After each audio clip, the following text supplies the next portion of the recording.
Temple అల్వాల్లో వెలిసిన చారిత్రాత్మక శ్రీ బాలాజీ వెంకటేశ్వర స్వామి ఆలయ వార్షికోత్సవ బ్రహ్మోత్సవాల్లో భాగంగా ఆచార్య విజయసారథి అర్చక బృందం, రఘు పంతులు, వంశీ పంతులు, శ్రీనివాస్ పంతులు, రమణ పంతుల ఆధ్వర్యంలో యాగం నిర్వహించి ధ్వజారోహణ కార్యక్రమం నిర్వహించారు.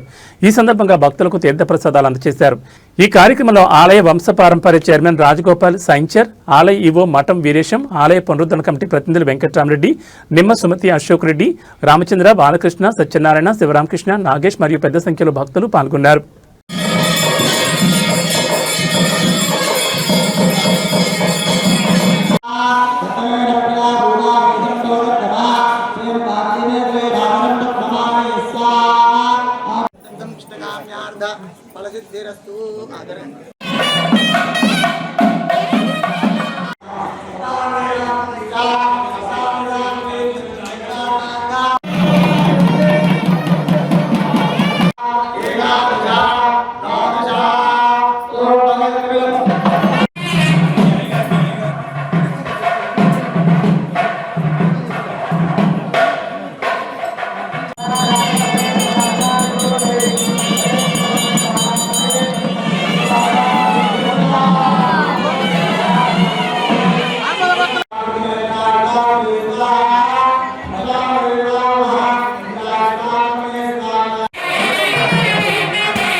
వార్షిక బ్రహ్మోత్సవాలు మార్గశిర శుద్ధ షష్ఠి నుంచి మార్గశిర శుద్ధ పౌర్ణమి వరకు అత్యంత వైభవంగా జరుగుతాయి. అలాగే 29 శనివారం ఉదయం 10 గంటలకు స్వామివారి తిరుపు కళ్యాణం, అలాగే 2వ తేదీ మంగళవారం సాయంత్రం 7 గంటలకు రథోత్సవం వైభవంగా జరుగుతుంది. భక్తులంతా సకాలం వచ్చేసి వారి కోరికలు తీర్చుకోవాల్సిందిగా